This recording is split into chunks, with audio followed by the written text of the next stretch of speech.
Good morning everyone. I'm Harpreet and this is our revision video. We are going to revise our second point, that is there in Flamingo, an elementary school classroom in a slum. This poem is written by Stephen Spender. He was a poet and English essayist. He had keen interest in politics, so he declared himself as a socialist and pacifist. His work concentrated on the themes of social injustice and class struggle. This poem had a theme of injustice and class inequalities. Here, the poet wants to convey the idea that children must be taken out of the slums where they are living. The living conditions should be improved, only then can their education be meaningful. So this is the first passage, and here poet is concerned for the children who live all their life in slums and have no opportunity to enjoy the real blessing of life. The poet sees some children sitting in the school classroom in a slum. The faces of those poor children have no sign of any warm blood running in them. They all are pale and weak, the untidy hair hanging around their pale faces, and they look like rootless weeds. There is a tall girl who had beat head down, and there is a boy who looks as thin as paper and had small terrified eyes, similar with the rat. A boy with the twisted bones is reading out his lesson on the desk, and he has a swollen joints as his father has. And at the back, the dim classroom, there is a sweet little child. He seems to be lost in his dreams of what games the squirrels play in the tree home. The walls of this classroom smells of sour cream, and they bear the names of those who have given donation to build this classroom. They have also the pictures of Cathedral Dome and the Shakespeare bust, of cloudless dawn of the flowery valley of Tyrol, that's there in Australia. A big open map is also hanging on the wall. It shows all the seas and lands that the world has.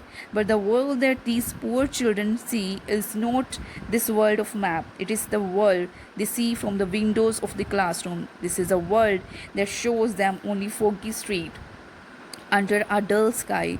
It's a world far from the world of rivers and capes, and it is far different from the stars of the world's promised for them by politicians. The poet says that the pictures and the maps hung on the walls of the classroom have meaningless. They have no meaning for those poor children. They can only arouse in them the temptation. Maybe that temptation will lead them to steal. These children spend all their life in cramped holes for them.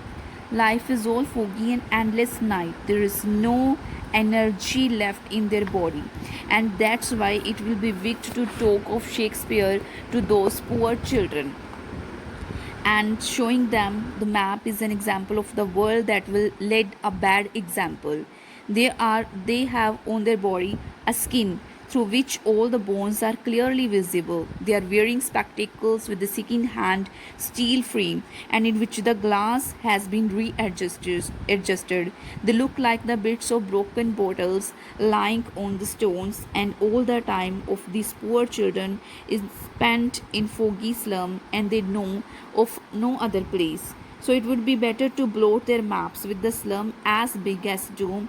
It's no good to show them the maps of the world when their only world is foggy slum from the life to death. The poet addresses these lines to the school governor or the inspector or one who comes here as a visitor only. He says that the map of the world have no meaning for these poor children until they are taken out of the slum.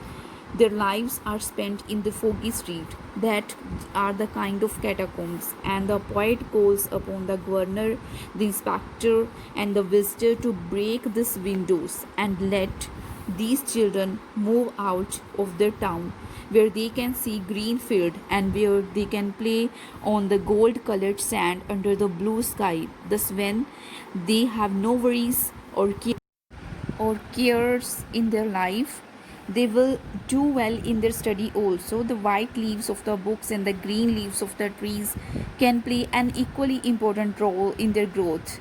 The poet says that the history belongs to those whose language is the sun.